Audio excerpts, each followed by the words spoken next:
Welcome back to So You Really Want to Learn Latin, and today we continue our little trawl through Roman history by looking at what happened after the Carthaginian threat had been removed. You'll remember last time we saw how Carthage was dismantled stone by stone, and Dido's curse over the Roman people was once and for all put behind them. So what did the Romans get up to after they'd finished sorting out the Carthaginians? Well, between 111 and 105 BC, they had rather a jolly time fighting a war against a fellow called Jugurtha. Jugurtha was the king of Numidia, and he didn't much like the Romans, and the Romans didn't much like him. Jugurtha also didn't like his brother, because he had driven his brother off the throne. Rightly, the throne of Numidia belonged to his brother, but Jugurtha thought, no, I'm not having that. So he pushed his brother off the throne, and the brother appealed to Rome for help. The Romans, responding to this appeal, sent a general called Marius, and Marius went to Numidia, fought his war against Jugurtha, captured Jugurtha, and brought the king back in chains to Rome. Now, buoyed up by this success, Marius persuaded the Senate that the Roman army needed to be reformed. And of course he had quite a lot of kind of cachet at the time with the Senate because he just had this success against Jugurtha. So Marius was put in charge of reforming the Roman army. And he basically concentrated on physical fitness. So the Roman soldiers would put through incredible drills, marching up and down with heavy packs on their backs. And they came to be known as Marius's mules because they were so kind of strong at carrying heavy loads. And of course this had the desired effect. The Roman army became this incredible fighting machine, and everyone across the Western Mediterranean, suddenly were terrified of the Romans. However, in 91 BC, despite the fact that this Roman army had become such an incredible fighting machine, a group of Italian people started kicking up rough about being bossed around by the Romans. Okay, they thought the Romans were getting a bit too big for their boots, and they kicked up a fuss. Now, Marius was sent to sort it out, and he started marching up and down Italy, beating up these Italians. But in kind of typical Roman fashion, the Roman Senate then got just a little bit nervous that Marius was getting too powerful. So they recalled Marius and sent a complete imbecile called Lucius Porcius Cato, great name by the way, and gave him command of the army. And of course Cato made a complete hash of it, and the Italians started beating the Romans, and it all went a bit pear-shaped.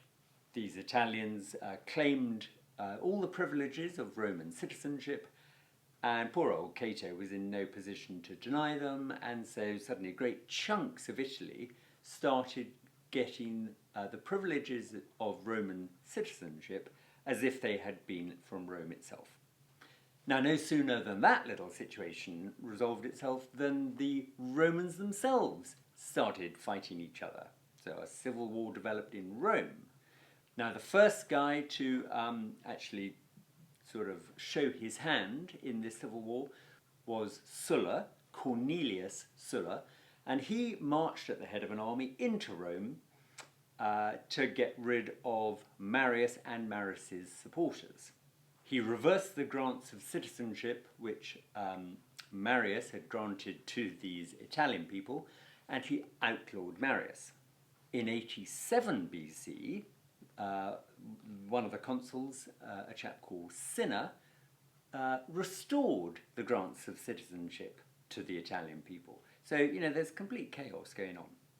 Cinna was promptly driven out of the city by the Roman peasantry, and so he joined up with Marius, and together Marius and Cinna marched at the head of an army back into Rome. Anyone who opposed Cinna and Marius were executed, and this terrible reign of terror began. Between 86 and 84 BC, there was a brief lull in the kind of civil war, but that happened to coincide with the period when Sulla was away in the east fighting against King Mithridates of Pontus. But when Sulla came back, he went back to war against Marius, and Marius was defeated. So that left Sulla in sole command of the Roman world. Probably not the kind of situation that the Roman people wanted, granted they were supposedly a republic. Sulla had himself appointed dictator. Now the role of dictator in the Roman Republic was kind of emergency powers granted to a citizen for the express purpose of sorting out an emergency. And if you were dictator, this sort of superseded the office of consul, which you will remember was a one-year office. The dictatorship would be granted for a number of years. In this case, it was 3.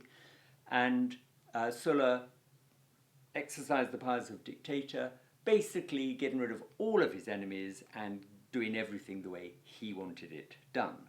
So for 3 years, Rome was not a good place to be if you had any kind of opposition to Sulla.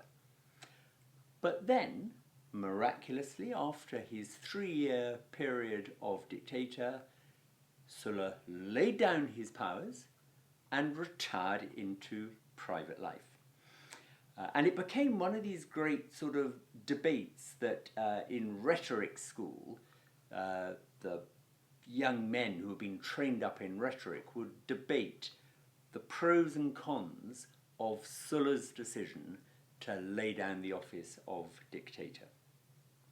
Now, you can read about this, of course, in chapter 7 of So You Really Want to Learn Latin, book 3, but I do highly recommend Tom Holland's book Rubicon, which is an absolute page-turner. It's actually a history book. It's not a novel. It is just narrative history at its best, so it says on the front or the back or somewhere. And it tells the whole story that I've just rushed through in a slightly light-hearted way, putting a load more detail and historical fact onto what I've just said.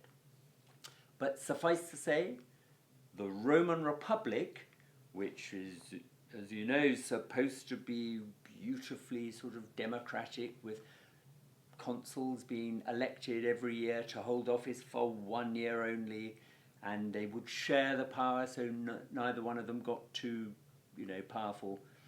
That whole system is breaking down pretty disastrously.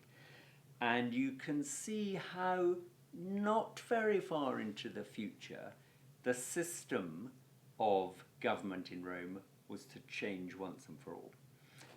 But we'll learn a little bit more about how that happened in our next history lesson. Until then, keep up the good work on the Latin, and I'll see you back here on this channel very soon.